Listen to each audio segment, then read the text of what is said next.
എന്താ ഇങ്ങനെ നിന്ന് ചിരിക്കുന്നേ? ഒന്നുമില്ല. വീരനിൽ വീരനായ ഒരു പുത്രനെ നീ പ്രസവിച്ചിട്ടില്ല. അവന്റെ അവസ്ഥ എന്താന്ന് നീ നോക്കിയേ.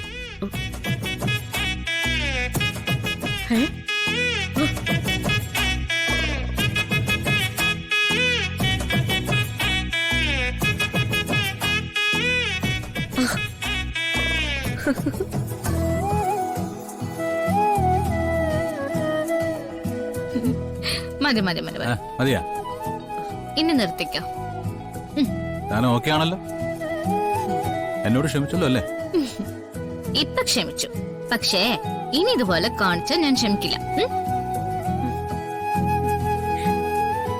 ആ എങ്കി വാ, നമുക്ക് അച്ചടി നനച്ചിട്ട് വരാം. രണ്ടാൾക്ക് ഒരുമിച്ച്. ഒരുമിച്ചോ? ആ, അപ്പൊ പിന്നെ ജോലി നടന്നത് തന്നെ. ആ ഒക്കെ നടക്കും. വന്നേ വരും. അവൾ ഒരു മിടുക്കി കുട്ടി തന്നെയല്ലേ? അവള് വന്ന് കേറിയപ്പോ മുതല് ഈ വീട്ടില് സന്തോഷം തുടങ്ങി. അതെ, ചെറിയ കാര്യങ്ങൾ മതി അവൾക്ക് സന്തോഷിക്കാനും മറ്റുള്ളവരെ സന്തോഷിപ്പിക്കാനും. ഇങ്ങനെ ഒരാളെ തന്നെ നമുക്ക് വേണ്ടിയിരുന്നതും.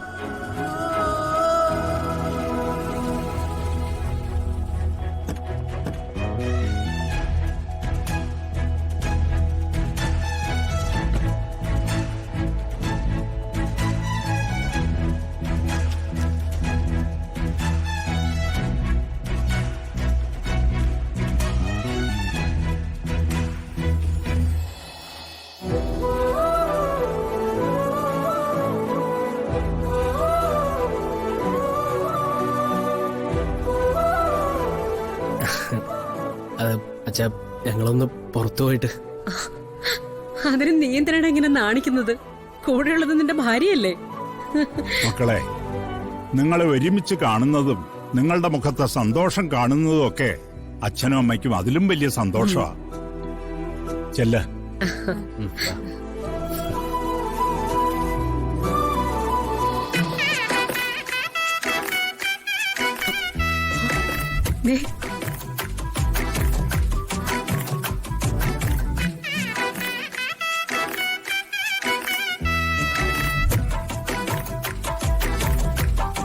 വീടൊരു സ്വർഗമായിരിക്കണം എന്ന് എപ്പോഴും പറയും.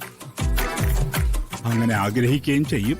പക്ഷേ വല്ലപ്പോഴും ഒക്കെ അത് സംഭവിക്കും, അല്ലേ പത്മിനി? ഐശ്വര്യമുള്ളൊരു പെണ്ണു വന്ന് കയറിയ വീടൊരു സ്വർഗമാവെന്ന് പറയാറുണ്ടല്ലോ. രാധികയുടെ കാര്യത്തില് അത് സത്യം തന്നെയാ.